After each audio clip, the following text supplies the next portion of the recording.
Agora nós vamos falar de hipertensão, depois eu vou falar de dilatações 11h30. Marina vai me avisar. Tá. A de hipertensão eles vão ter, né? Será que falta? Não. Que eles vão ter. Para tirar um pouco o impacto da aula teórica de hipertensão, que é meio pesada, realmente, eu acho, eu não mando mais nada dessa bosta aqui, mas eu acho que há uma coisa bem simples, isso não é crítica, tá? A aula para terceiro ano é diferente de aula para quinto ano, certo? Então, eu acho. Então, o terceiro ano tem que ser menos denso, senão você não vai incorporar nada. Ah, mas é importante, mano, no quinto ano tem que ter uma sequência das coisas, certo? Quando eu era recém-formado, eu dava aula de propedêutico, a ideia do professor titular era essa, que no terceiro eu desse o enfoque, ele queria que eu desse a mesma coisa. Eu dou aula de hipertensão no terceiro, no quinto e no sexto. Sendo que no terceiro eu vou falar o básico, no quinto eu vou falar os casos clínicos, no sexto eu vou falar das emergências hipertensivas, hospital, edema agudo, total. Eu tinha uma sequência, não ficava repetindo a mesma história várias vezes e com a densidade alta, que nenhuma das vezes você vai guardar muita coisa. Então, a minha opinião é essa. Então eu vou tentar tirar o susto de vocês um pouco aí, eu vou apresentar uns casos clínicos resumidos, estilo da prova, e nós vamos discutir esses casos até unidade. Tem alguns que eu vou pular, porque não são assuntos que nós já tivemos aqui, não adianta falar. E às 11h30 a Marina vai me avisar, nós vamos falar sobre as dilatações com vocês, vocês gravam aí, depois sexta que vem eu vou falar de IPO, vou dar uma encurtada na aula para dar aula de bloqueios depois, certo? Daí vai ter a apresentação do ambulatório dos casos clínicos, tá? A dinâmica será essa.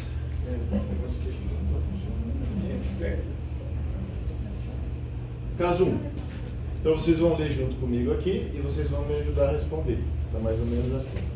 E faz favor de participar, né? Senão eu vou começar a dar pedido para vocês. Vou tirar o seu dedo do meu outro dedo. Você fez, se você não participar. Mulher de 58 anos tem antecedentes mórbidos conhecidos, refere nos últimos 45 dias episódios de tontura com atordoação, cefaleia em peso occipital, cansaço e zumbidos. Procurou o clínico quando se apresentava assintomática.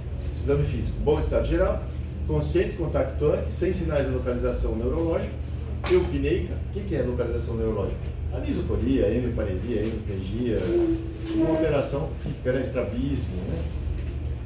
Eupneica PA, 164 por 104, pulso igual a frequência de 90 sístoles por minuto, BRNFSS, sem edemas, e eu pergunto, qual o diagnóstico? Quem chuta aí?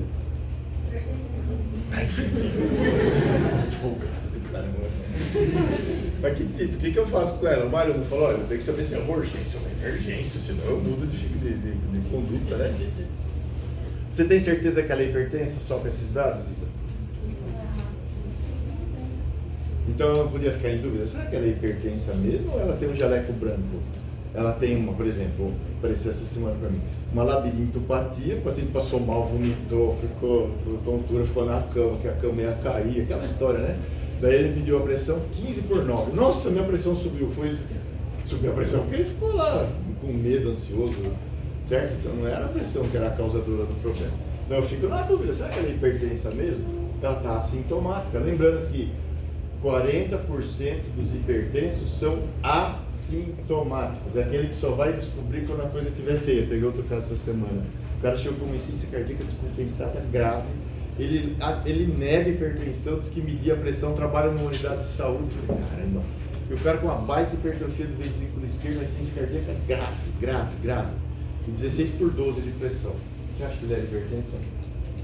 Passou batido, né?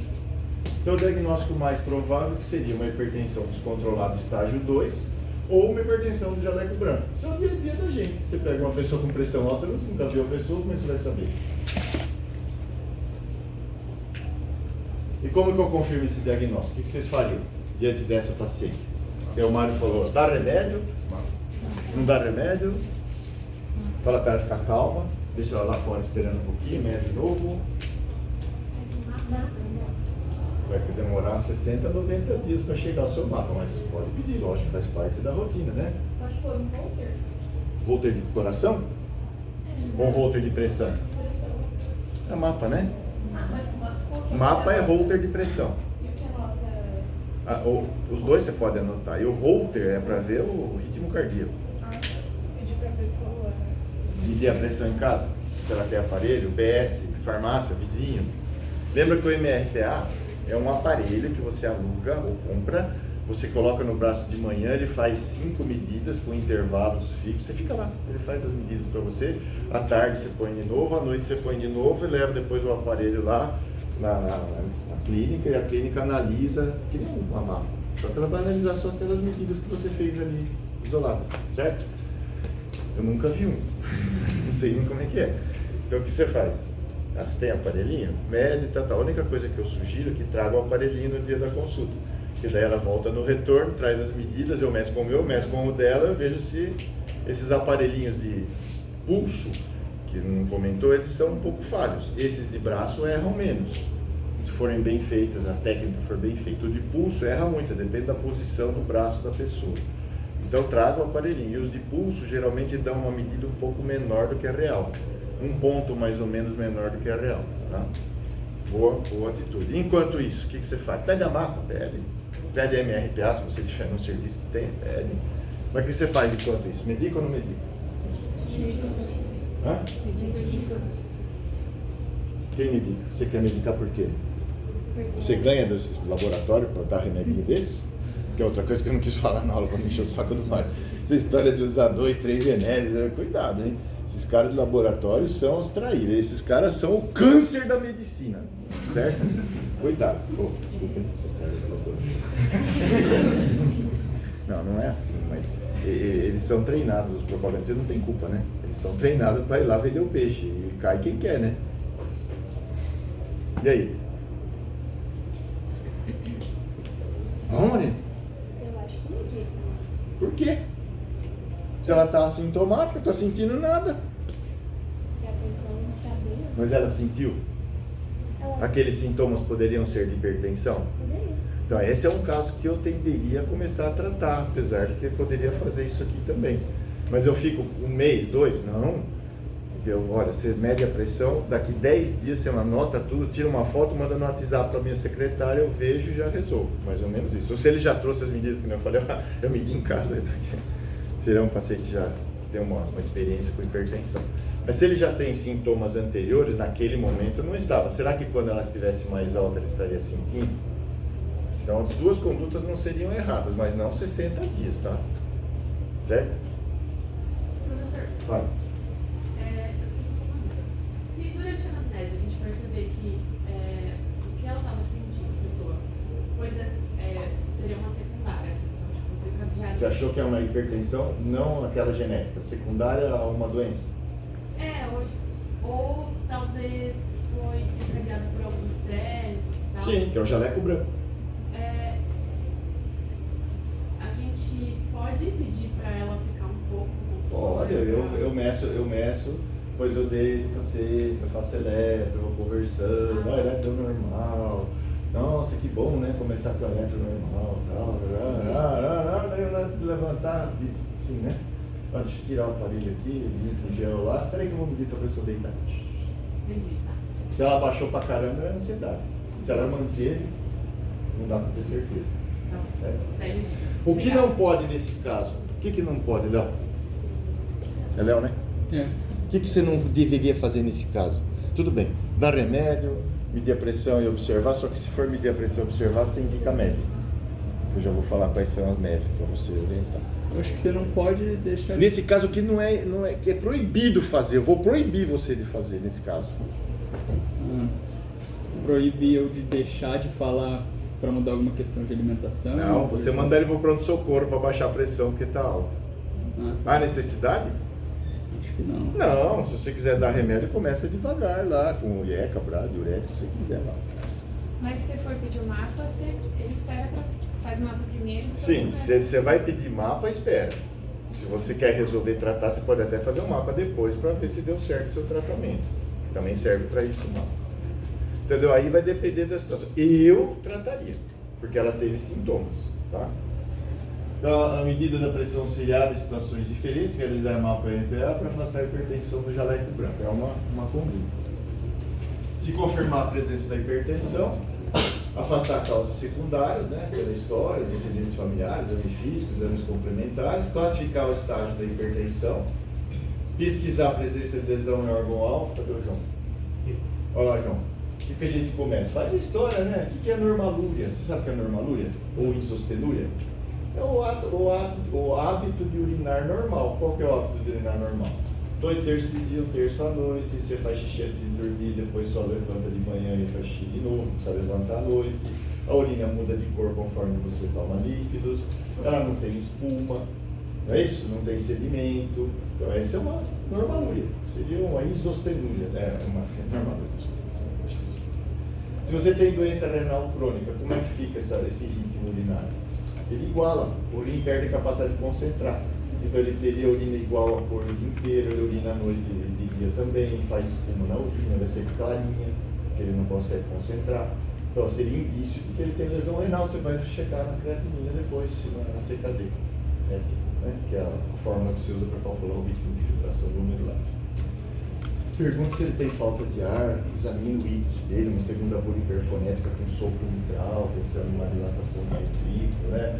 Sopro de carótida, e depois você parte para os exames complementares, olha lá. História clínica, eletro, eco, Doppler de carótidas, fundo de olho, ureia, creatinina, sódio de potássio, urina 1. Se você não quiser fazer a dosagem da albumina em 24 horas, porque demora, tem paciente que não consegue coletar, você pode fazer uma amostra isolada de urina e dosa creatinina e albumina e ver a relação entre elas. Se tiver bastante albumina, essa relação vai ficar baixa, né?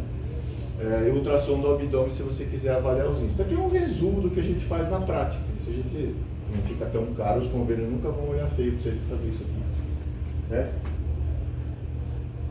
E olha só essa sequência que eu acho que vocês têm que guardar, ó. E depois pesquisar as comorbidades dos exames de bioquímica para afastar a síndrome metabólica, que costuma acompanhar o paciente. Agora presta atenção nesses 5 itens, é o resumo daqueles 7 que o Mário falou. Ó. Primeiro eu vou definir se o paciente é hipertenso ou não. Se eu precisar, né? Se eu tiver certeza, eu já começo a tratar. Segundo, se é pressão alta, primária ou secundária. Terceiro, qual o estágio que ela está, para ver o que eu vou fazer com ele. Quarto, pesquisar a lesão de órgão-alvo. E quinto, pesquisar comorbidades. Uma glicemia, hemoglobina glicada, colesterol, triglicéridos e ácido úrico, aquela síndrome metabólica. Certo? Pelo menos. Eu ponho a tiroide junto aí, porque a disfunção tiroidiana e doença cardiovascular é muito importante. Captaram a ideia? Ó, só que isso precisam saber, vai cair na prova. Professor, no caso de ser uma raso jaleco branco, teria algum problema essa paciente, tipo, continuar medicada, tomando a medicação? Sim, ela vai ligar para você 2 dias depois que aquele remédio, ela me deu 8/4 de pressão para morrer. Às vezes acontece, às vezes a gente imagina uma coisa que não dá certo. Raramente isso acontece comigo, mas acontece. De você falsear seu raciocínio clínico. Certo? Agora, se o paciente está assintomático, eu posso fazer isso. Se ele teve aqueles sintomas, tal, eu poderia também começar a tratar e continuar a pesquisa. Mas, a maioria das vezes, assintomático, a gente não intervém. Tá? Dúvidas? Professor, fale. Então, basicamente, como eu não sei se tem hipertensão de jaleco branco, ou se ele tem uma hipertensão no grau 2 ali, que o senhor falou, eu vou pedir esses exames e pedir para ele informar. Sim, porque a própria definição de jaleco branco qual que é? Hipertensão só no momento. No momento que você está vendo e sem lesão de órgão-alvo. Se tem lesão de órgão-alvo, é hipertenso. Que tem a pressão oscilante, tem efeito jaleco branco. O que é efeito jaleco branco? Você é hipertenso, você vai no médico e a tua pressão fica mais alta porque você fica ansioso. Mas você já é hipertenso. Isso é outra coisa. Chama efeito jaleco branco. Agora, você não é hipertenso, você vai no médico, fica hipertenso, volta para casa e fica normotenso, chama hipertensão do jaleco branco. Sem lesão de órgão-alvo e não aumenta a mortalidade. Certo? Então, isso aqui, todos os pacientes vão fazer isso. É lógico que o professor fala do jeito, eu faço assim para simplificar para vocês, tá? E qual seria o planejamento terapêutico se eu confirmar a hipertensão ou se eu resolver que ele é hipertenso mesmo antes de fazer todos esses exames? O que vocês fariam? MEV sempre, você viu o que ele falou, né? MEV todo mundo tem que fazer. Quais são as MEV?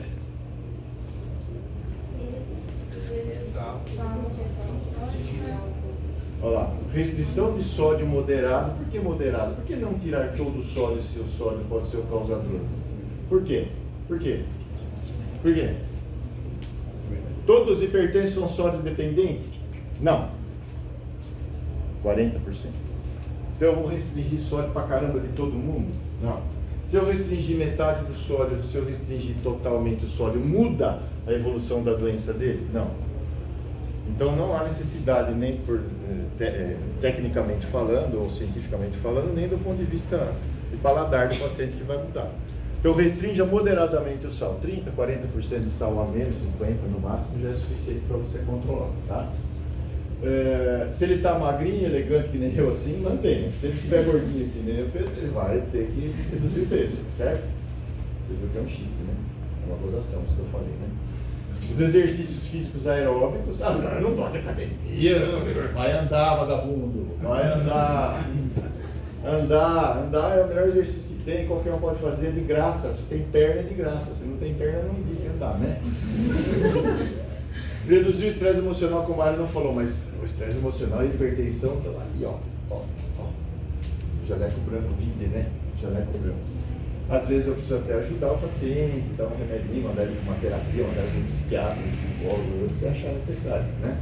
Aliás, qual seria a dica? Eu vou dar a dica de médico para vocês. Eu falo que eu ensino vocês cardiologia, ensino vocês a serem médico. Que dica você teria de tratar um paciente que está estressado, ansioso? Uma dica, hein? Dormir melhor. Todo mundo que dorme melhor não vai ficar dormindo, que nem essa você dormiu a noite inteira. Hã? Divórcio, não divorcia. Aguenta firme, falando sério. Olha, de quantas vezes eu pensei em largar minha mulher? Hoje eu ia se arrepender muito, né? Eu ia se arrepender muito. Eu era o chato da história, não era. E aí? Se o paciente está ansioso, estressado, com motivo, por exemplo, ontem eu peguei uma senhora assim, ela é hipertensa, piorou porque o irmão dela está com depressão grave, ele é o irmão mais novo, ela que criou ele, que a mãe morreu, era como se fosse mãe dele, ele está sofrendo, né?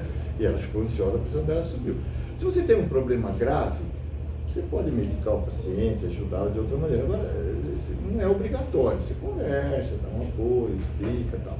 Agora, se o paciente está ansioso, tenso, deprimido, sem motivo, então deve ser endógeno isso aí precisa de tratamento, certo? Guarda isso aí. Teve um motivo, não precisa saber o motivo, às vezes o paciente quer contar, eu falo, não precisa contar, não, mas eu quero, então conta. Deixa ele contar, ele vai desabafar. Igual eu falo que eu sou psicocardiologista, né? Você tem que conversar, demora, mas consulta com conversa. Vamos lá, uma sugestão prática, né? Cessar o tabagismo, porque a nicotina aumenta a pressão, e moderar a ingestão de álcool até cessar. Se o paciente for dependente químico do álcool, é melhor ele parar, porque ele não tem controle, tá? O álcool também aumenta a descarga adrenérgica, aumenta a pressão. E sempre que você... Aí que é o difícil para você. Sempre que você vai tratar um paciente, você tem que fixar uma meta para ele. Lembra como o Mário falou? Depende das comorbidades, é uma coisa muito complexa. Ô, Gabriel, agora sério, Gabriel, você tem que saber tudo aquilo. Se você souber, melhor, nem eu sei. Mas se você deixar naquela meta do 13 por 8 para baixo, todo mundo não fica legal? Então pensa nisso. Mas tem paciente que tem, por exemplo, 24 por 12 assintomático. Se eu deixar ele com 13 por 8 em poucos dias, ele vai passar mal, porque ele está acostumado com 24 por 12. Mas devagarzinho eu não posso ir chegando no 13 por 8. Só isso que eu quero que vocês guardem. Tem que saber aquilo? Tem, lógico, quanto mais grave o paciente, quanto mais doenças ele tem, mais vigorosa a pressão tem que ser baixa, tal. Mas guarda isso, ó. Se você deixou abaixo de 13 por 8 todo mundo, você fez 90% da sua função, tá? Então, fixa sempre uma meta, para depois você se cobrar e cobrar o paciente da meta. As drogas hipotensoras devem ser isoladas de forma isolada ou associadas conforme a gravidade. Outra coisa que o Mário não comentou desse novo protocolo aí, diretriz da ESC, Sociedade Europeia, só um comentário, né? Até uns 10 anos atrás a gente não falava nada da ESC, né? Era tudo americano, né? Eu não sei o que aconteceu agora que todo mundo vai atrás da ESC. Eles acham que é mais equilibrado que o americano, às vezes dá uns... Né? E essa história? Hipertensão, pressão elevada, pré-hipertensão, tudo isso já aconteceu milhões de vezes, tá? Então não me incomodo com isso, porque já mudaram o nome 500 mil vezes e a ideia é a mesma. 12 por 8, 13 por 8, até 14 por 9, isso é razoável, mas 14 por 9 é hipertenso. E a ESC sugere que você não estagie mais. É hipertenso, acabou. Certo? Não vai ter mais estágio 1, 2, 3. Ou 1, 2, conforme a diretriz que você está. Como ele falou, no estágio 1, geralmente monoterapia, aí tem um detalhe, né? Eu tenho zilhões de pacientes com monoterapia que estão ótimos. Então, por isso que eu estou falando. Eu vou pensar bem, eu não vou começar assim também. Tem um monte de paciente que tomam 2 medicamentos em dose baixa e a pressão dele está baixa demais. Então, precisa tomar cuidado, tá? Estágio 2, associação de drogas sempre, conforme a gravidade e a resposta terapêutica. E que drogas que a gente usa? Já comentou lá, né? Os IECA da vida, os diuréticos tiazidos, bloqueadores de canais de cálcio, inibidores da aldosterona, bloqueadores alfa central, vasodilatadores e beta-bloqueadores. O beta-bloqueador, do último joint para cá, já foi sugerido que ele não fizesse parte do tratamento inicial. Agora, minha opinião. Se você pegar um jovem, estressado, ansioso, hipertenso, taquicárdico, beta-bloqueador com diurético é maravilha. Eu tenho 500 pacientes, eles voltam, faz tempo que eu não venho, eu estava no convênio, não tenho dinheiro para pagar, aquelas conversas lá. E o que você fala? Estou tomando o mesmo remédio que o senhor mandou. A Block Plus, a gente usava para cá não. A Block Plus é atenolol com hidroclorotiazida. É um diurético com beta-bloqueador. E eu tomo há 20 anos esse beta-bloqueador, que eu estou ótimo, tá? Então, quer dizer que você começa a olhar e fala, pô, não é para usar, o cara está ótimo. A pressão dele está controlada. Então, usem os protocolos, mas não abram mão da experiência de cada um, tá? Todos esses têm SUS? IECA, diurético, bloqueador de cálcio, inibidor da aldosterona, bloqueador alfa central, tem esse aqui, metildol. Vasodilatador tem esse aqui, beta-bloqueador tem atenolol, metoprolol, carvedilol. Então dá para fazer um tratamento bom no SUS para hipertensão, né? Dúvida do caso 1? Dúvida? Eu fiquei 50 minutos para lembrar o teu nome, mas eu lembrei. Melina. Eu estava sentado e falei, puta, não é Melina, cara, o nome dela. Senhor, Fala. no primeiro caso, então, qual medicamento você escolheria? Olha, eu começaria com um inibidor da ECA ou BRA. Ah, boa pergunta. Qual que é melhor, o ECA ou o BRA? O BRA é o queridinho dos cardiologistas, certo? Todo mundo toma BRA, todo mundo toma losartana. Até a vizinha da minha mãe prescreveria losartana para a vizinha dela, tá? Para hipertensão, tanto faz, um ou outro. Para IC e ECA. Lógico, pode usar BRA, mas o IECA é melhor. E por que a gente gosta do BRA? Porque a bula diz que o IECA dá tosse, alergia e tal, em poucos pacientes, mas na prática não é assim não, é muito. Então acabamos usando mais o BRA do que o IECA para hipertensão, já que não mudaria. Então pode ser o IECA, pode ser um BRA, e se você for usar o novo protocolo da ESC, que eu não sei como é que vai ficar o resto aí, você podia dar uma dose pequena do BRA ou do IECA, mais uma dose pequena do hidroclorotiazida, que é uma associação legal.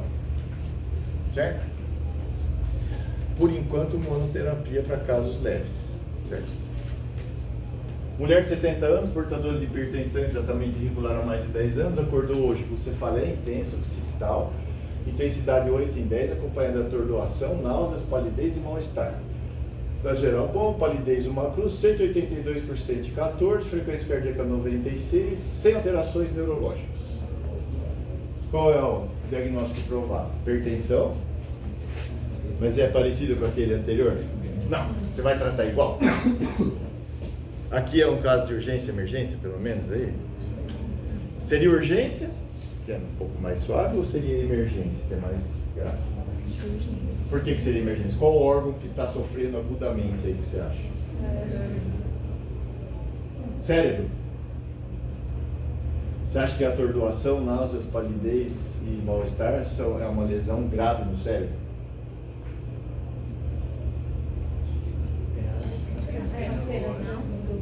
O sintoma depende do órgão, lógico, mas o órgão está sofrendo, está tendo iminência de você morrer, de você ter uma lesão irreversível? Aparentemente não, né? Aparentemente não. Então seria uma urgência hipertensiva. O que é urgência? Olha, subiu a pressão de repente, o paciente passou mal, certo? Não interessa o nível de pressão que estava, ele passou mal com aquela pressão e você precisa abaixar. Precisa internar o UTI? Não. No pronto-socorro, medicação oral, você vai abaixar isso aí, tá? Vai. Mas a palidez e a náusea não dá uma assustada quando você não infarta do tipo? Você vai fazer eletro, vai fazer tudo para você acertar que seja isso, né? Mas você não seria emergência? Não. Urgência, se for infarto, é emergência. Ele não teve dor no peito, ele não tem idade, não tem fatores de risco. Tem idade, mas não tem fatores de risco para pensar numa isquemia silenciosa, que nós vamos falar isso semana que vem, né? Então como é que trata a urgência hipertensiva?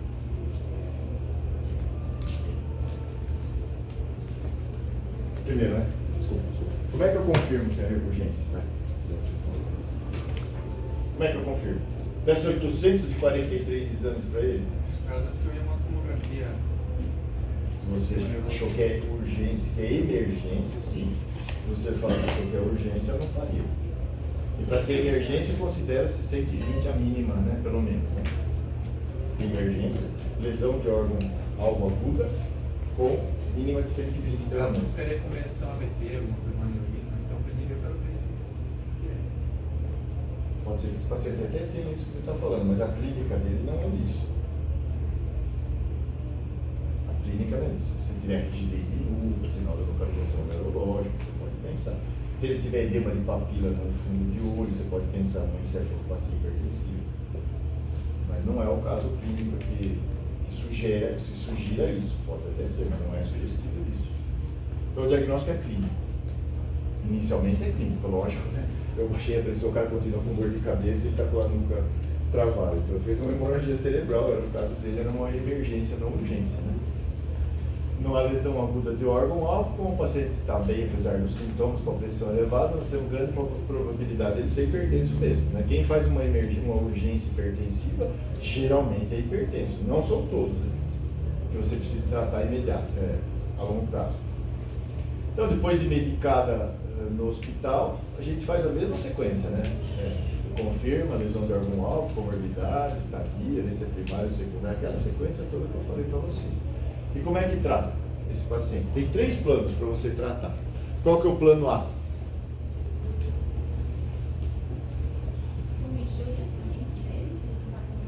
Não, você tem que baixar a pressão. Que droga você usa para baixar a pressão no pronto-socorro?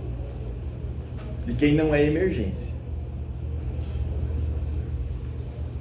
IECA, captopril, faz efeito rápido. Eu já falei aqui, né? Não é sublingual. Ele pode provocar necrose, úlcera de mucosa de região sublingual, porque ele não foi feito para isso. Então você usa 25 a 50 miligramas de captopril por via oral. Depois você pode repetir em 30 a 60 minutos se for necessário. Se o paciente estiver inchado, você vê que o paciente come sal pra caramba, tal, se tiver sinais de congestão, você dá um diurético se não baixar. E se ele estiver muito ansioso, muito estressado, você dá um diazepam para ele, de ação média, aí, que é o diazepam que tem nos hospitais de pronto-socorro. Geralmente você consegue controlar esse paciente assim. Controlou, vai para casa, você define se vai precisar de alguma medicação ou não.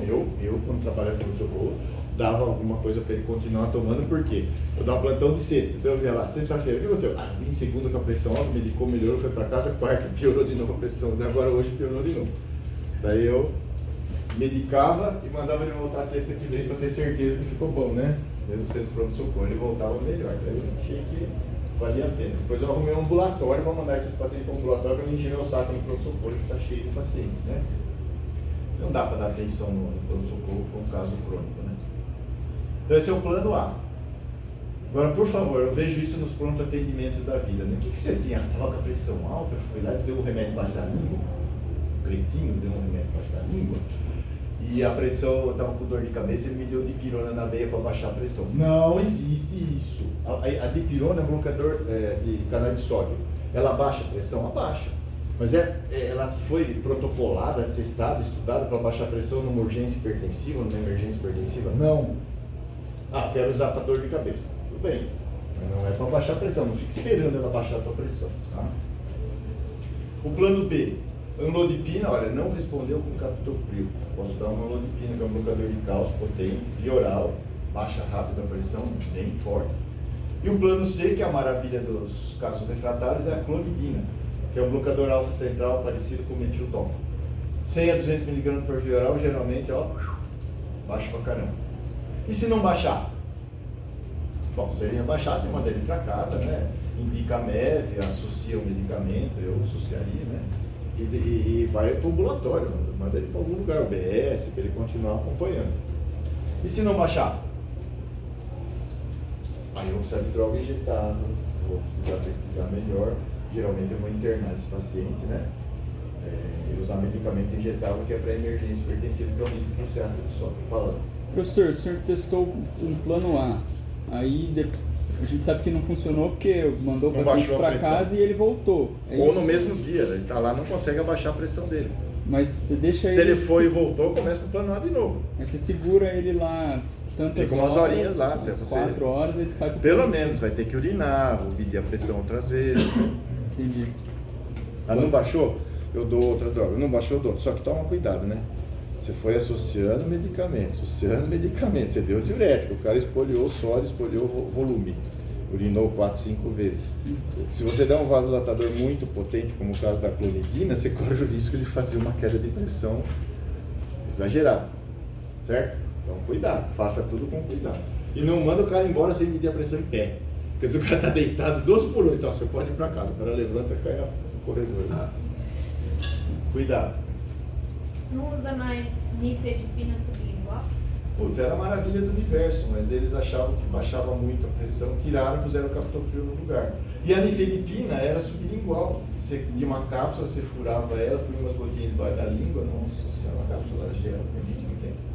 Daí quando trocou para o captopril, os cretinos que não leem, que não estudam, começaram a usar o captopril sublingual, porque a nifedipina era sublingual. E aliás, tem muito médico que faz assim, né? Olha, o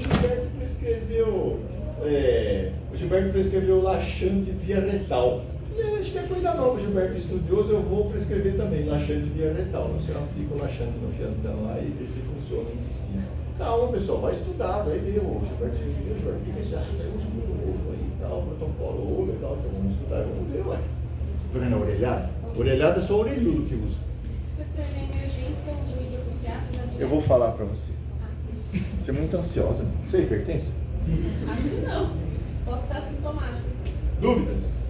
Então, urgência hipertensiva. Não tem lesão de órgão-alvo, eu tenho que abaixar, mas não precisa internar. Geralmente medicação via oral, no PS, baixou moderadamente, melhorou o sintoma. Comprimidinho para casa e manda para o ambulatório. Então você chega a mandar pro PS, não entende mais urgência, já manda pro PS. Urgência PS. Mas aí, quando ele manda pra casa, eu mando com o mesmo tratamento que... Não, eu uso ele, por exemplo, se ele respondeu bem ao captopril, eu entro com o IEC para ele, um braço. A resposta é boa, né? Agora, se ele não respondeu com nada, poxa vida, talvez eu precise ser mais agressivo aí, né? Aí é a experiência de cada um. Agora, você, num pronto atendimento para ser informado, se você liberar com captopril, com nalatril ou brá, e ele voltar, eu não vou achar que você é burro, você fez direitinho, você está bem informado, é que você não tem prática, às vezes, de avaliar quem é aquele cara que tá. Então tem que tirar uma história melhor que não dá tempo, lá você fica enrolado, né? Eu entendo. Mas a ideia, vocês têm que captar a ideia. Você resolve a maioria dos casos assim. Vai ter algum caso que não vai resolver? Vai. Mas a maioria você resolve assim. Certo? E avisa. Ó, eu vou dar um remédio, é para regular a tua pressão que está subindo muito. Se não melhorar, você volta. Você acha que alguém vai reclamar de você? Você fez tudo direitinho, você orientou o paciente. Você acha que eles vão processar você? Vão lá brigar com você na saída do plantão? De jeito nenhum. Tudo que é conversado, que é bem discutido, não vai dar problema. É isso que falta para o médico. Tem que conversar, tem que examinar, conversar, botar o paciente minimamente dentro da jogada, né? Família, certo? Caso 3. Homem de 82 anos, portador de hipertensão em tratamento irregular há 20 anos, refere dor torácica em queimação intensa ao acordar de madrugada. Ah, eu não vou falar isso aqui não, se não tiver aula ainda. Desculpa, tá? Deixa eu mudar. Senão não vai dar tempo de ver os mais básicos. Depois eu mando pra vocês, tá? O senhor tem uma dúvida do último caso? Por que você não pergunta na hora? É porque eu ia perguntar nesse dia. Fala. O paciente chega com urgência hipertensiva, então trato ele e mando para casa com IECA ou BRA. Sim. Ele toma isso indefinidamente ou quanto tempo Até ele no vai tomar? ambulatório, você indicou, se a pressão dele cair lá no ambulatório, eles vão ver se caiu, se não caiu, se precisa ajustar, se associar a remédio, não pode tratar e tchau. Então tem que ter encaminhamento para alguém. Tá. Não no pronto-socorro, né? Bom, emergência hipertensiva tem vários tipos, né? Tem secção de aorta, AVC, cefalopatia, infarto, edema agudo. Eu vou falar uma só, porque vocês não tiveram aulas ainda, né? Então eu vou falar dessa aqui. Mulher de 63 anos, que é assunto da próxima aula. Tá? Portadora de hipertensão há 8 anos, em tratamento irregular, além da presença de epidemia de diabetes tipo 2. Refere dor reto-external em aperto, irradiado para o membro superior esquerdo. intensa após estresse emocional em casa, obviamente foi o marido preocupado, né? Acompanhada de náuseas, vômitos, sudorese e frio. Foi levado ao PS, onde se constatou 21% e 22%. Frequência cardíaca de 90, com ausculta de B4 venária mitral e palidez. Qual que é o diagnóstico? Vamos lá, ansiosa. Ela está tendo dor no peito, ela está vomitando, sudorese, palidez, aquela história que se comentou. Ela está suspeitando de um infarto, não está? E a pressão mínima, ó, 120 pelo menos, ou acima de 120. Eu posso fechar isso como uma emergência hipertensiva, certo? E qual tipo de emergência? Porque emergência hipertensiva tem vários, então você especifica, olha, é o infarto agudo do miocárdio, KILIP 1, nós vamos falar o que é isso depois, tá? O problema é que essa aula de hipertensão, ela seria mais para frente, é que o Mário vai no congresso semana que vem, eu tenho que puxar para trás, por isso que ficou esses casos não listos. Como é que eu confirmo o diagnóstico? Eu acho que é um infarto, é assim? Eletrão, chegou, dor no peito, eletro, quero já o eletro. Na emergência eu ia matar umas 3 enfermeiras nesse plantão. Eu quero eletro já. Você não vai fazer? Faço eu. Interno. O interno lá. Interno, pega o eletro. Faz aqui, liga que eu não sei. O esquerdo, direito, amarelo, azul, vermelho. Calma, velho. Tem que ter calma. Não pega o eletro assim.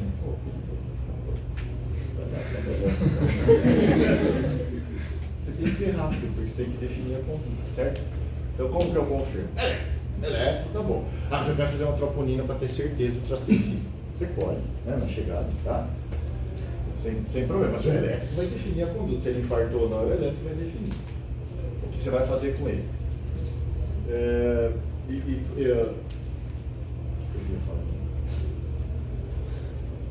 O que era a pergunta? Como confirmar o diagnóstico. Então, tendo o diagnóstico de infarto, com supra-DST, que é o infarto clássico, né? Nós vamos ver que tem vários tipos, a gente vai conversar. Nós devemos começar o tratamento com Monabis. O que é Monabis? É uma regra mnemônica para vocês decorarem o tratamento que se faz, né? E além do que, eu vou baixar a pressão com nitroglicerina. A meta é 12 por 8 para menos, tá? Monabis é morfina, M, oxigênio O, B de beta bloqueador, A de aspirina, B de beta bloqueador se puder usar, C de clopidogrel e H de heparina, que é para dissolver o trombo, para diminuir o trombo possível que tem na placa de coronária que nós vamos falar. E a nitroglicerina não é a droga de escolha para a emergência hipertensiva das outras etiologias. A gente usa o nitroprussiato de sódio. Quando tem infarto, eu não uso o nitroprussiato de sódio, eu uso nitroglicerina. Por quê? O nitroprussiato é muito potente vasodilatador e ele vai roubar fluxo da coronária. Se ele roubar o fluxo de uma coronária que já está com fluxo ruim, vai ficar complicado. Então eu não uso nitroprussiato de sódio na emergência hipertensiva. Eu uso nitroglicerina, que é um vasodilatador coronariano também. Certo? Professor, vai. Pode repetir o que é um morfina, oxigênio, nitrato, AS, beta-bloqueador, se quiser, clopidogrel e heparina. E o C do clopidogrel é porque você vai prepará-lo para fazer um cateterismo. Então, se eu tenho cateterismo à disposição num tempo de 90 minutos em média, no máximo, quer dizer, o paciente chegou, chamou o imunologista, ele está na sala, eu boto o paciente na sala em 90 minutos, eu faço o cateterismo, diagnostico qual artéria está lesada e tento desobstruir essa artéria através de uma angioplastia. Nós vamos comentar isso semana que vem. Fale. Prussiato de sódio, que é a droga de escolha para qualquer emergência hipertensiva, menos infarto ou angina, né? Então, se ele fizer a angioplastia, se puder fazer a angioplastia, melhor, né? Ou se eu não puder fazer, ó, não tem emergência, ele está longe, não vai chegar perto, não vai dar tempo de fazer. Aí eu uso um trombolítico, que é um medicamento injetável que vai lá na coronária, vai dissolver o trombo para tentar abrir a artéria. No caso, hoje nós usamos a alteplase, que é o RTPA, que é melhor do que o antigo, que era a streptokinase, né? Esse paciente é internado, obviamente, né? Ele vai ficar monitorizado na UTI, controle rigoroso de pressão, né? Ver se o infarto dele deixou alguma complicação, né? iniciar as estatinas nas primeiras 12 horas, né? Simvastatina, atorvastatina, rosuvastatina. No sul nós temos simvastatina, mas não é a droga de escolha. A droga de escolha é uma atorvastatina ou rosuvastatina. Sendo que a atorvastatina é bom porque tem um alto custo. Facilita um pouco o paciente. O que mais? Eu estou pulando porque vocês não tiveram aula aqui, só queria mostrar a sequência. Aqui está o... Olha. Se você quiser, eu vou distribuir a aula para vocês, não precisa ficar preocupado, tá? Dúvidas, então? Emergência hipertensiva. Eu tenho que abaixar pra caramba em todas, só para resumir. Emergência hipertensiva. Edema agudo, AVC e AVCH, encefalopatia hipertensiva, dissecção de aorta, infarto ou angina instável, feocromocitoma e doença hipertensiva na gravidez. Quase todas eu tenho que abaixar pra caramba. Por quê? Para diminuir a pós-carga, facilitar o trabalho do coração. Quando eu falo de cérebro, encefalopatia, AVC e AVCH, não. Eu tenho que abaixar 25%, 30% no máximo na primeira hora, estabilizo, e depois nas primeiras 6 horas eu vou deixando naquele nível que eu quero. Por que que eu tenho que fazer isso? Por que que eu não posso abaixar pra caramba? Vai baixar o fluxo cerebral de forma muito aguda, você vai estender a área de lesão e você vai matar o teu paciente. Guarda isso, resumidamente é isso, tá? Emergência, baixa pra caramba, 12/8 para baixo, menos as causas cerebrais, certo? Por que ele tinha B4? Porque o infarto, 80% das vezes tem B4 não sul, na chegada, depois 50% dos casos ele desaparece durante a internação. Porque a isquemia miocárdica, ela leva um enrijecimento do músculo, então diminui a complacência, diminui a capacidade de relaxamento na hora da cística, encheu bem. Professor, no caso do cérebro, você vai acompanhando tipo, os sinais vitais da pessoa e vai... Isso, ele entra com nitro cruciato e barra, quanto que está? 20/14, você vai abaixar 25%, 30%, estabilizou para você dar uma melhorada, depois com calma você vai baixando devagarzinho até o 13/8, 12/8. Dúvidas? Caso 5, deixa eu ver o que é o outro 5, porque tem uns que vocês não tiveram, eu estou pulando. Esse aqui é um AVC também, eu vou pular, porque não vai dar para a gente falar aqui. Eu queria mostrar os casos do dia a dia. Isso aqui é uma encefalopatia hipertensiva. Depois vocês pegam o caso, se vocês tiverem dúvida, vocês mandam dúvida para mim. Caso 8, procurou... esse é legal. Ó, olha esse caso aqui. Eu tenho uma visão diferente do Mário sobre pseudocrise hipertensiva, tá? Então, vamos lá. Homem de 47 anos procurou PS com dor lombar direita, em cólica intensa, acompanhada de náuseas e vômitos, sendo constatada pressão 17/10, frequência 124, Giordano positivo à direita.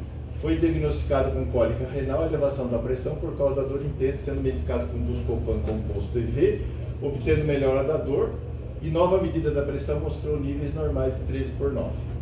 Entenderam a história? O cara teve uma cólica, chegou com a pressão alta, medicou para cólica, a pressão baixou. Qual é o diagnóstico? Ele estava hipertenso, a hipertensão é a causa que o levou ao hospital. Por isso que ela é chamada de pseudocrise hipertensiva. Na minha visão, pseudocrise é isso. É um hipertenso que não tomou remédio e subiu a pressão, mas não é a pressão porque ele teve uma dor. Não. É a pessoa que não é hipertensa, ele sobe a pressão, baixa a pressão e ele fica normal. E por que eu posso confirmar? Eu mato a cobra e não mostro o pau. Porque esse paciente, se for seguido a longo prazo, o risco de doença cardiovascular dele é 0. Entendeu o que eu estou falando, Gilberto? Esse cara aqui, se eu der remédio para ele, vai cair a pressão dele e vai passar mal. Eu já vi isso vários, tá? Pô, você não pode ver, meu pai, ele está no pronto-socorro, ele estava lá com uma dor não sei aonde, lá deram o remédio, a pressão dele estava alta, deram remédio para dor e deram remédio para pressão. Agora ele está com 8/4 tomando soro. Isso. Eu saía do consultório 11 horas da noite e ia lá no hospital, cara, com 8% de pressão tomando soro fisiológico. Por quê? Deram diurético, deram captopril, deram o diabo para ele e não era para dar. Captaram o que é pseudocrise? Ninguém é hipertenso aqui. O cara é hipertenso, teve uma cólica de rim, a pressão subiu, a cólica foi controlada, a pressão normalizou. É pseudocrise, mas ele é hipertenso. Esse cara, esse aqui tem risco. Captou? Então o tratamento é tratar a causa, né? tem o que fazer, tratar a causa da dor, tá? Caso 9. Mulher sedentária, 59 anos. Vai ser edema agudo de pulmão. Vamos lá. Já que esse nós comentamos lá, mas eu queria mostrar os casos mais simples. Olha esse aqui, ó. Mulher de 53 anos, sem antecedentes maiores desconhecidos, procurou o cardiologista para fazer avaliação preventiva assintomática. 158 por 100. Como é que você chama, moça? Gabriele. Gabriele. Lê ou Li? Lê. Lê. Gabriele, o que você achou disso aí? Não sei se é. Ela é hipertensa ou não? Aquela primeiro caso, ela tinha uns sintomas em casa. Essa aí, ó. Eu acho que não é uma emergência. Ótimo, ótimo. Eu já fico feliz pra caramba. Quando eu trabalhava no pronto-socorro, ela estava na firma, no exame periódico, tanto que eu ponho na prova essas questões, né? O cara chegou com 17 por 10, ele me mandou aqui. Eu fiquei, o que você sente? Nada, você é hipertenso? Ah, eu esqueci o remédio herbicida. Eu acho que pode ser do jaleco branco. Pode, então aquele caso inicial é isso aqui, tá? Só que aqui eu não daria medicamento, certo, Marinho? Ah, não sei, nunca vi uma mulher na minha vida. Então aqui seria uma hipertensão do jaleco branco ou hipertensão descontrolada, não sei, né? Assintomática. Faço aquilo, né? Ó, confirmo o diagnóstico, as medidas da pressão com a mapa, com o MRTA e tal. Defino qual tipo de hipertensão, se ela confirmar a hipertensão, avalia a gravidade, pesquisa lesão de órgão-alvo e investigar a comorbidade. Isso sempre. Se confirmar a hipertensão, tratamento é medicamentoso. Se não confirmar, é o jaleco branco. O que é jaleco branco mesmo? Normalmente são E o órgão-alvo? sem Normal. Normal. Alright?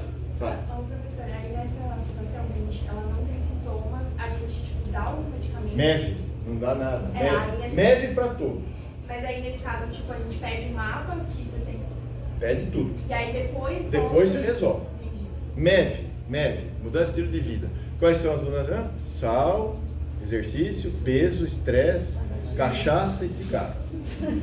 Certo? Agora, eu vou falar uma coisa pra você. Como é que faz então? Você fala assim, o cara teve uma cólica de rinha, a pressão dele subiu. O outro chega com cólica de rinha, a pressão dele está normal. Será que esse cara que a pressão subiu no futuro pode se virar um hipertenso? O que você acha? Daniel? Pedro? E aí? Ninguém provou, mas se você perguntar para 10 cardiologistas, juro para você que 9 eu falo, olha, fica de olho nesse cara, indica médio e pede para ele voltar de vez em quando e dar uma medidinha na pressão. Talvez no futuro ele seja hipertenso. Certo? Beijo, estou. Alright? Dúvidas?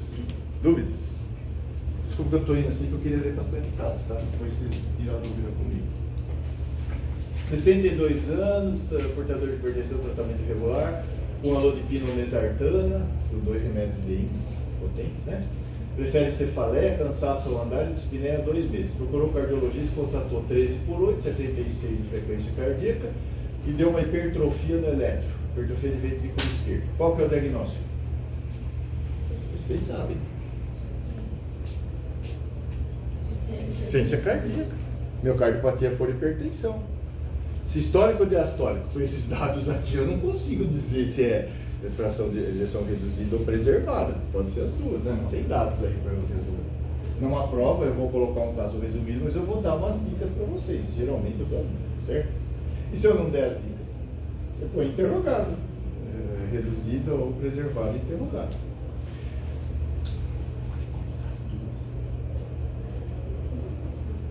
Se você não colocar interrogado, eu dou 0. Certo? Pode ser uma hipertensão mascarada? Ó, o paciente chegou com 13 por 8. É o contrário do jaleco branco, né? Mas o paciente, você vai pedir para ele medir a pressão em casa? Vai. Ele vai medir quando deu 14, 15, 16, 17 em casa, lá comigo. Eu falando que eu peguei um paciente, uma senhora alta, comprida, então eu ia falar, não quis comprida alta. O filho dela apareceu lá, um cara novo, 30 anos, 32 anos, alto, magro, longilíneo, com pressão alta e com autoesterona alta. Daí eu pensei que era hiperaldosteronismo primário, né? Eu pesquisei ressonância, fiz o diagnóstico, não tem. Eles já estavam tomando um BRA, portador do receptor de angiotensina. Então eu acho que o organismo estava tentando brigar a cobrar lá e começou a fabricar aldosterona para brigar a cobrar. Essa foi a explicação que eu achei. E ele ficou bem, eu mediquei, bloqueei lá, ajustei, ele ficou bom. Daí veio a mãe dele, eu não tenho nada, mediquei meu filho, quer que eu venha aqui e tal. A mulher também, comprida, magra. Daí eu medi a pressão normal. Daí eu pedi a dilatação de aorta. HVE com dilatação de aorta. Do consultório é 12 por 8. Daí fiz uma mapa, né? Hipertensa em casa. Então, hipertensão mascarada. No caso aqui, com insuficiência cardíaca já instalada. Isso aí era para mostrar que tem lesão de órgão-alvo. Certo? Então, tem lesão de órgão-alvo. Está com a pressão normal? Não, porque está medicado, tá? Ele está sintomático, né? Se é medicado, tudo bem. Não medicado e ele chegou com a hipertensão controlada, você pode pensar na hipertensão mascarada. O diagnóstico é o mesmo, né? Faz tudo que você tem que fazer lá e o planejamento terapêutico é acertar a medicação em casa, porque se no consultório não vale. Essa é boa. Mulher de 20 anos, com hipertensão há 3 anos, sintomática, em tratamento com enalapril hidroclorotiazida, sem melhora dos níveis de pressão. Essa é a minha paciente que eu fiz diagnóstico. Nega hipertensão na família, bom estado geral, 17 por 10 membros superiores, 10% dos membros inferiores, pressão igual à frequência cardíaca 88, pulhas íntimas com hiperfonese de segunda pulha 2 cruzes em 4, subsistório 2 cruzes em 6 em área órtica, irradiado para a região dorsal, ausência de pulsos palpáveis em membros inferiores, perfusão periférica de membros inferiores com 4 segundos. Esse caso, inclusive, foi o Mário que me ajudou a fazer diagnóstico, porque essa moça entrou no meu consultório com um cabelo assim, igual da Isa, assim, crespinho, assim, e ela assim, ó. Entrou assim. A hora que eu olhei, eu falei, o que é isso? Tem pescoço alado, esse pescoço curto. Que doença que dá isso aí, genética? Síndrome de? Turner. Ela entrou, eu falei, é Turner. E aí, o que acontece? Eu tenho pressão alta, não abaixo com nada, eu estudo física em São Carlos. Eu falei, caramba, dentista, eu estudo física em São Carlos, pô. Turner estuda física numa federal? Não é Turner. Turner tem retardo mental, né? Tem menstruação, Turner não é. Daí eu fiquei cabreiro com aquele pescoço assim, né? Bom, qual que é o diagnóstico? Eu não pus o pescoço alado aí porque eu ia atrapalhar. Cortação da aorta, hipertensão arterial secundária, cortação da aorta. Só medindo a pressão, fiz diagnóstico no dia, certo? Aí o Mário me ajudou, é uma hipertensão secundária, tá? O Mário me ajudou porque ele achou num livro antigo pra caramba que pela hipertensão no território superior do corpo existe uma isquemia dos ligamentos da coluna cervical, esses ligamentos ficam frouxos e eles rompem. E há um desabamento da coluna cervical e a pessoa fica assim. Tanto que eu mandei ela para o INCOR para operar, na época eu não fazia cirurgia cardíaca aqui, que a operou foi o Jatene. Ele fez o diagnóstico com o angiotomo lá, na época eu fazia no INCOR, cortou um pedacinho da horta lá em cima e costurou boca a boca. Ficou bom pra caramba, não teve que pôr remendo nenhum, né? E lá fizeram um cariótipo dela, mandaram para a genética do HC para fazer um cariótipo dela para afastar a Turner. Eu afastei pela clínica, fiquei clínico, afasta pela clínica, né? Não era Turner. Mas legal, né? Baita casa, né? Então ela ficou com 11% de pressão, ficou ótima, nunca mais apareceu, fiquei triste, eu falei, caramba, a moça vem aqui, ela é dentista, tudo bem, mas ela vem aqui, eu resolvo o problema dela, eu salvei a vida dela, você concorda comigo? Ela estava rodando por aí, e sabe quanto tempo dura uma cortação de aorta grave assim? 30 e poucos anos já está ferrado. Tá? E ela some, não me dá nem satisfação, fala com a minha secretária, poxa vida, né? Que sacanagem, né? Daí um dia tem um paciente que chegou lá, vai lá fazer avaliação preventiva, conversa, filósofo, professor da Paulista, filosofia, dentista também. Ele falou assim, só, ele é gozadinho assim, né? Só para falar, a minha sobrinha mandou um abraço para você. Quem que é sua sobrinha? É a sua sobrinha? Poxa, ela tá bem? Não, tá ótimo. Não, então, nossa, pensei, contei para ele, né? Boa conversa com ele. Eu falei, o que você acha que a família inteira está fazendo aqui? Depois veio, tinha uns 20 da família consultando comigo e era por causa dela. Né? Mas tudo petista. Não sou brincadeira. Professor, senão não teria feito diagnóstico. Brincadeira, não vou fazer isso nunca. Tem um paciente petista que me abraça. Fala, olha, Deus, você é o único bolsonarista que eu gosto, a gente pode conversar sem brigar. Eu aceito qualquer conversa. Quais são os sinais e sintomas da coordenação da aorta? Pressão alta, sintomas de pressão alta na parte superior do corpo, porque tem um estreitamento, um anel. A criança, quando nasce, ela nasce com um anel na aorta, fibroso.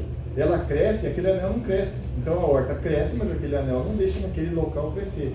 E aí há um estreitamento conforme o crescimento. E aí começa a aparecer hipertensão no território superior. E examinando o pulso, você vê a hora que eu palpei o pulso gelado, o pé e o pulso ausente, falei, fechou, né? Fui lá medir a pressão, pá, 10%. Ia ser mais alta a pressão na perna do que nos braços. Esse foi o terceiro caso de coartação que eu fiz diagnóstico pela clínica na minha vida. Um era interno, hein? Professor, esse desabamento resolve? Não. Não? Tem que operar, você acha que ela vai fazer? Aliás, coitada, né? Ela é pequenininha, gordinha, com aquele desabamento, ela não consegue arrumar um namorado para casar. Ela fica triste, fala, eu sou feia demais, eu sou torta. Eu falei, não pensa assim, não. Qualquer hora aparece um petista aí para casar. Pastor, eu não converso com o paciente. O senhor consegue fazer todo o exame físico e ir anotando durante a consulta? Não, eu examino, depois eu converso com o paciente, enquanto ele se troca, eu anoto os dados importantes, quando ele sai, eu termino a ficha. Não, porque... Demora, né, João? Você não consegue guardar isso tudo? Putz, eu acho que não, é tudo isso não. É treino, velho. Treino. Se eu vou escrever um exame físico completo, não vou perder meu tempo, eu ponho os dados importantes. Eu tenho um programa que eu ponho o X ali, ó. E tem uma janelinha que eu escrevo que eu achava, eu sopro assim, assim. Porque às vezes eu preciso. Por exemplo, edema, estava 3 cruzes, ele voltou com 1 cruz, então eu consigo ver que melhorou, então eu só anotar lá, porque às vezes não lembro, um paciente novo, às vezes no retorno, não sei, fica meio. Agora quando eu conheço o paciente é outra história. Treino, velho, tudo é treino. Lembra que eu falei pra você ser bom médico, sabe o quê? Interesse, organização, você se dedicar, experiência. Experiência demora. Agora, se você fizer tudo certinho, vai chegar uma hora que você vai ficar bom pra caramba. O que é bom pra caramba? Que você resolva a maior parte dos casos que você recebe, casos básicos. Tem casos difíceis que ninguém sabe, nem eu sei. Eu tive vários pacientes que eu trouxe aqui na faculdade para discutir, ninguém soube. Fiquei feliz, não consegui, só eu quero acreditar. Então, no caso dela, uma tomografia da artéria aorta, um cateterismo com a ortografia no SUS, né? Se você não tiver, eletrocardiograma, eco, função renal, raio-x de tórax, para fazer tudo isso aí para operar. E o tratamento clínico para baixar a pressão inicialmente com IECA, né? Cuidado para não dar hipotensão arterial e isquemiar as pernas dela. O tratamento cirúrgico, angioplastia da aorta em criança, dá para fazer, né? Dilata aquele anel que sobrou lá e tenta contornar para não operar. E se for adulto, tem que fazer a ressecção desse anel ou coloca um remendo em um material artificial ou sutura boca a boca. O Jatene era bom, o cara ele costurou boca a boca. Né? Dúvidas? Sopro é igual de estenose, acho? É um sopro por aumento da velocidade do sangue, né? Ela não tem mais sopro. A válvula, aliás, deixa eu contar o fim da história. Por causa da doença ter demorado 21 anos de ser tratada, ela ficou com uma estenose aórtica. A válvula aórtica foi endurecendo. E a dilatação da aorta por causa da hipertensão. Tanto que ela teve que fazer uma cirurgia para colocar um remendo na aorta e uma prótese metálica. É um tubo valvado, que fala. Então foi feita agora, faz 6, 7 anos que ela teve. Dúvidas? Então, ó, não pode deixar escapar a hipertensão secundária. Resumindo aquilo que o Mário falou, você que dormiu a aula inteira aí. Resumindo, que quando que você pensa em hipertensão secundária? Jovem, velho que nunca teve hipertensão resistente, difícil controle. Isso não pode esquecer. Agora, chega uma pequenininha dessa aqui, Cushingoide desse tamanho, você vai pensar em Cushing. Chega uma mulher tremenda com os olhos para fora lá, trepidando, você vai pensar em hipertiroidismo, certo? Concorda comigo? Chega um cara hipertenso, nunca tomou um remédio na vida com 2 de potássio, você vai pensar em hiperaldosteronismo. Procurar uma doença da suprarrenal, e aí vai, a história, o exame físico, vai te ajudar. Mas básico é isso, ó. Hipertenso que não sabia, jovem ou velho que nunca tiveram, e aquele hipertenso que é difícil controle. Você deu 5 remédios lá e não melhorou. Tá? Deixa eu ver o que é isso aí. Isso é legal, tem um caso meu também. 78 anos, sem antecedentes maiores desconhecidos, refere cefaleia e tontura 6 meses, tratamento com losartana 100 por dia, sem melhora da pressão. Nega hipertensão na família. Exame físico 18 por 10,2, 80 de frequência, sopro sistólico em flanco esquerdo do abdômen. A hora que eu vi esse sopro, não é possível, eu estou sonhando. Esse caso foi de 1980 e alguma coisa aí. Isso não é possível, será que tem mesmo, né? Qual é o diagnóstico? Isa, esse bico aí que eu não sei.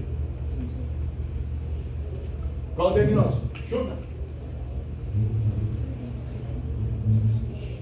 Qual é o diagnóstico? Melina.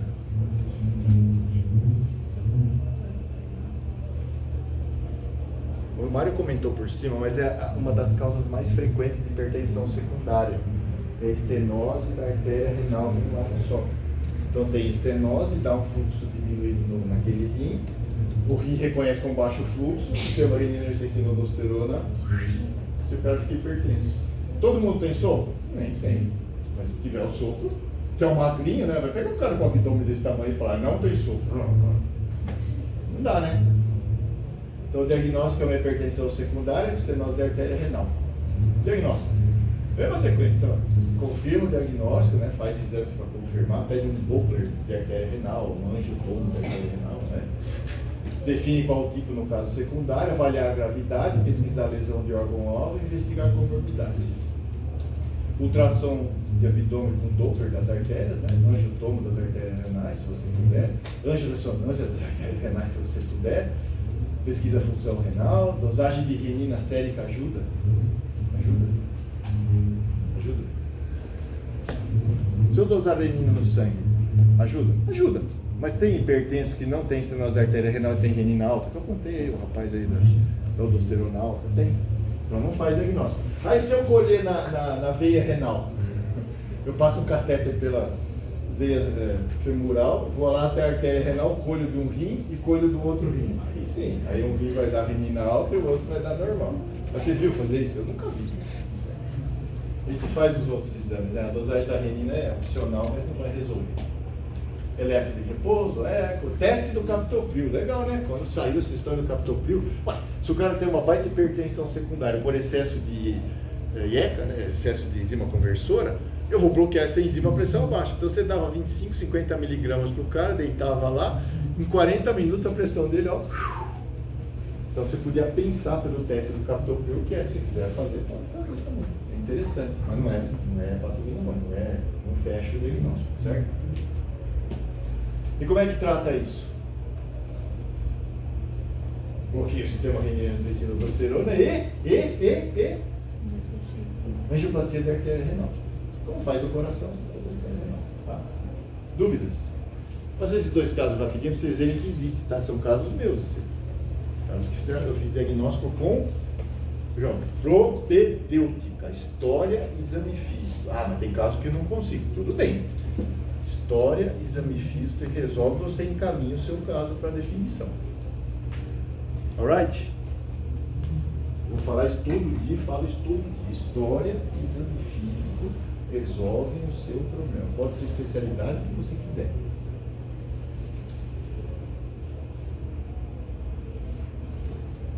Isso aqui é do dia a dia também, né?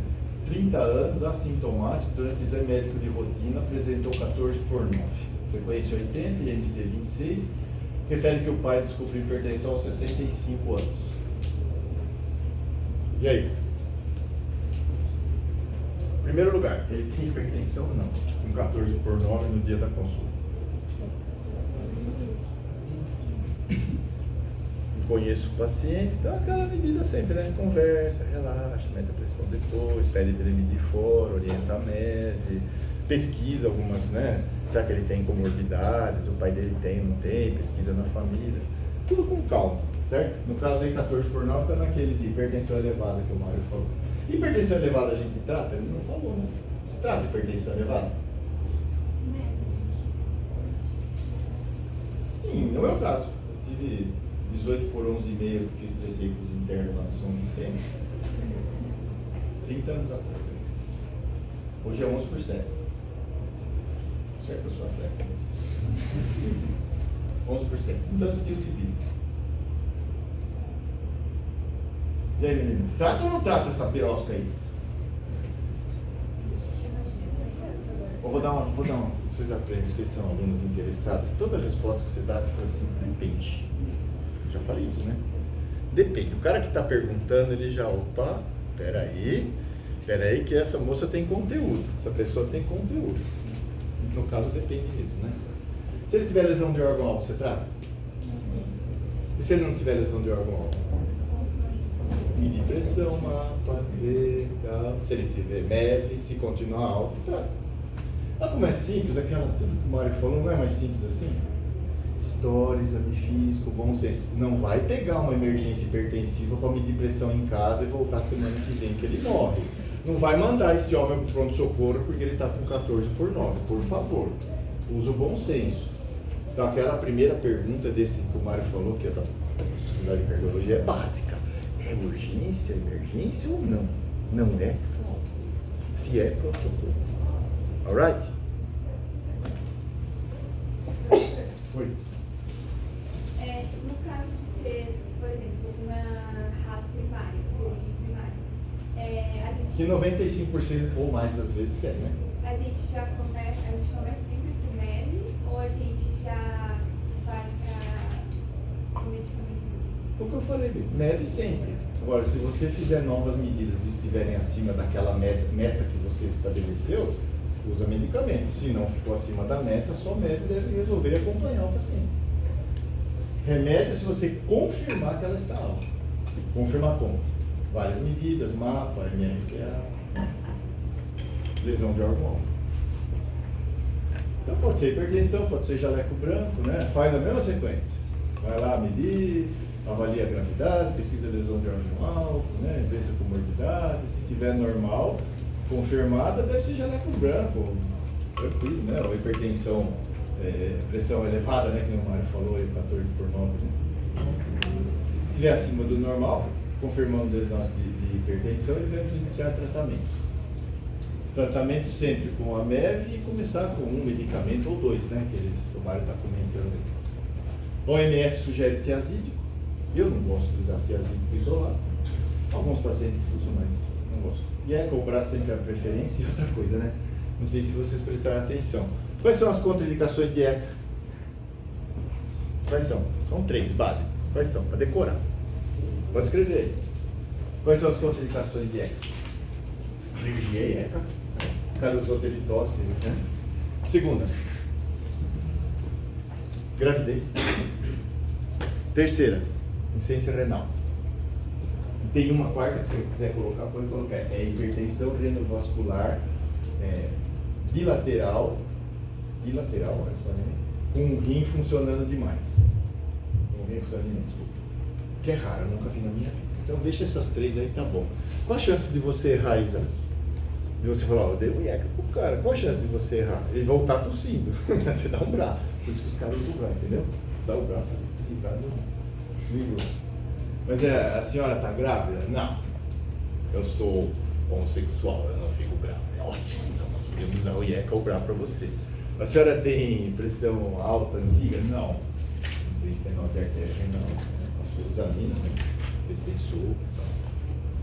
Dúvidas? Professor, Vale. a contraindicação vale pro BRA também?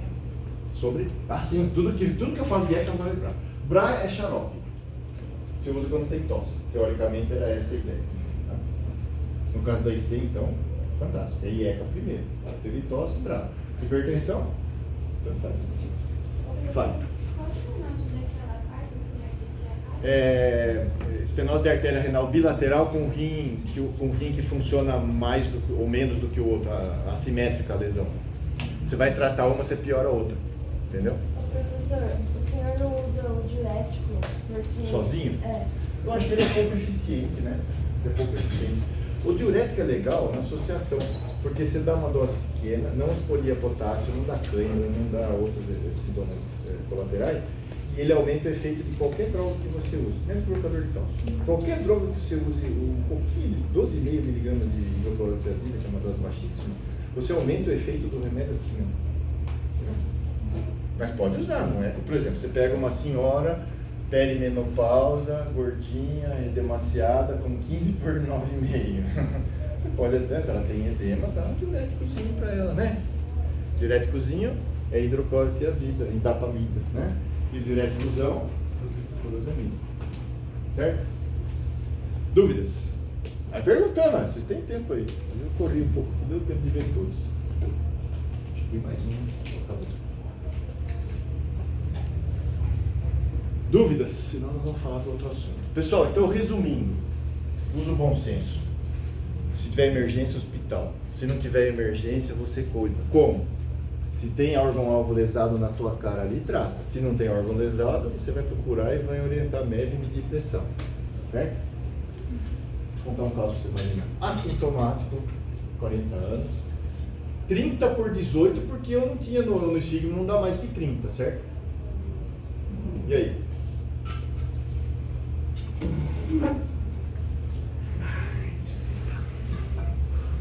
Vamos, aceito sugestões. É sempre assim, doutor. 30, 28, 26. Pra mim já é emergência. Assintomático. Mas assim.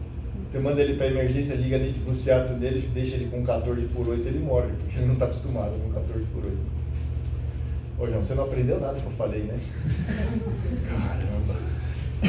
Isso que é duro nos alunos, né?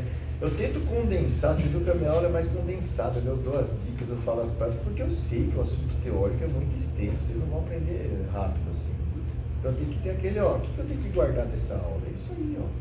A hipertensão é complicada, é frequente, você tem que ter essa noção para não fazer lambança nos pontos de socorro da vida que vocês vão trabalhar quando se formarem, né?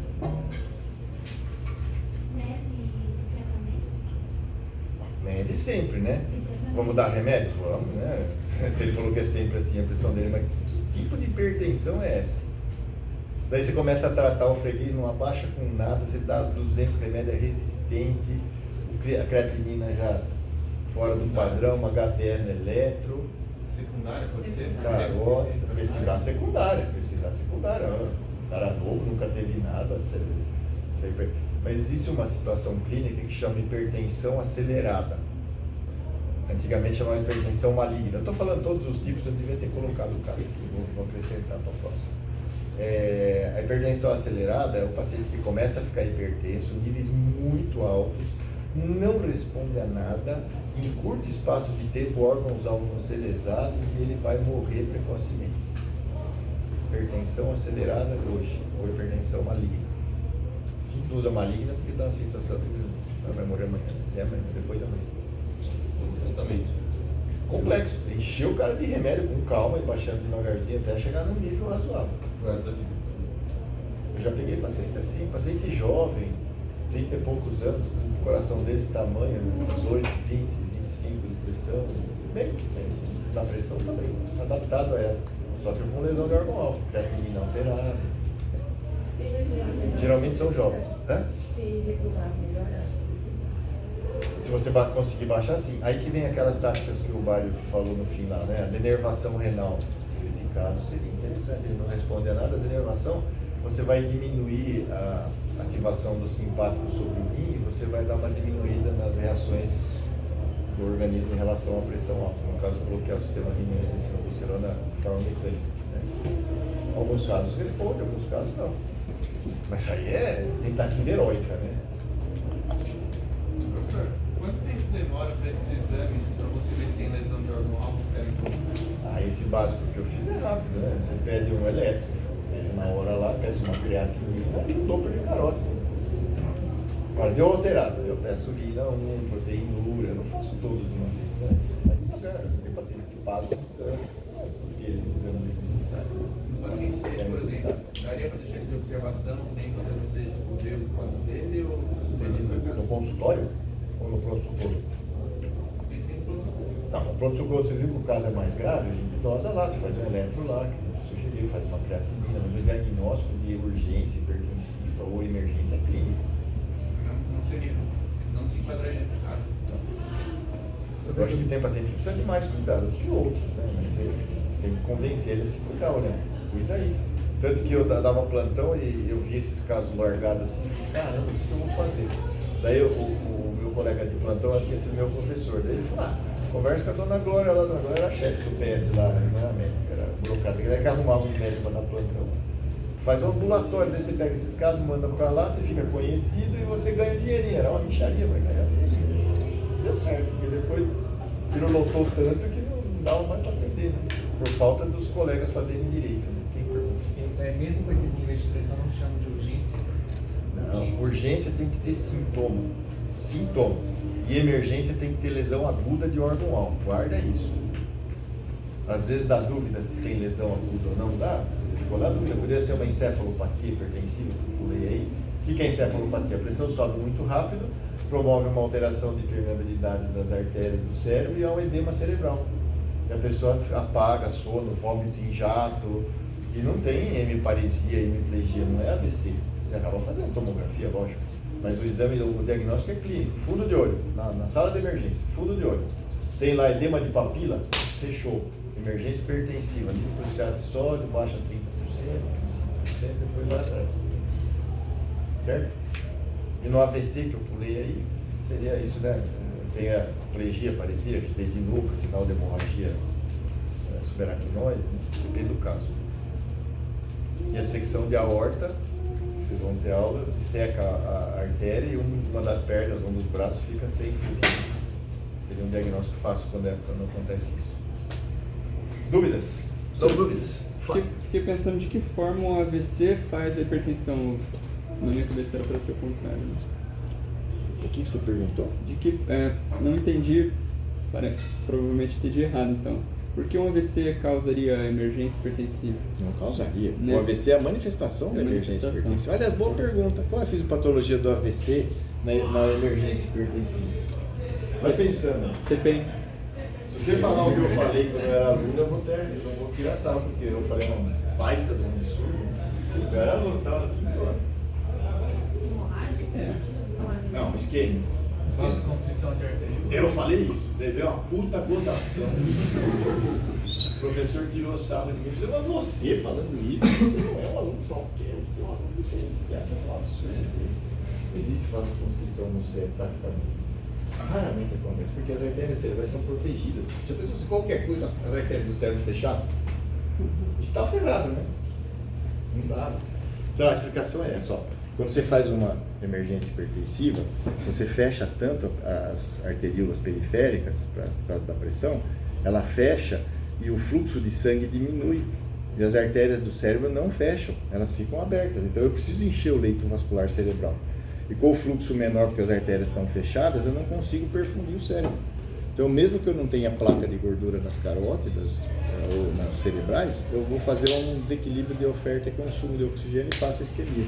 Se eu tiver placa, pior ainda. Certo? Então, não precisa ter placa de aterômetro. Eu tenho um caso aqui da Liga de Cardiologia, o seu Maurício. Ele fez 28 por 14, alguma coisa. Ele fez um AVCI e não tinha placa. Agora ele está há 20 anos que ele está aqui, que já a placa apareceu agora, né? Ele é hipertenso, diabetes, não se cuida, tigrão. Eu não entendi que a artéria é periférica. Artéria periférica. Vasoconstrição periférica. Hipertensão é vasoconstrição periférica. Só que a do cérebro não faz vasoconstrição. Então não tem fluxo cerebral para encher o leito. Desequilíbrio oferta-consumo. Então a carótida fecharia ou não? Lá em cima. Cerebral. Pode fechar uma carótida também. Aí é um AVC extremamente grave, que é hemisférico, né? Você perdeu metade do cérebro, a chance de você morrer ou ficar bem sequelado é grave. Né? E o H não, o H subiu a pressão, rompeu um aneurisma prévio que ele tinha, sangrou dentro do cérebro. É diferente. E a encefalopatia não tem AVC. A encefalopatia tem edema cerebral. Né? Então eu vou falar um pouquinho sobre as dilatações de câmaras cardíacas, que eu acho que ficou faltando aí, né?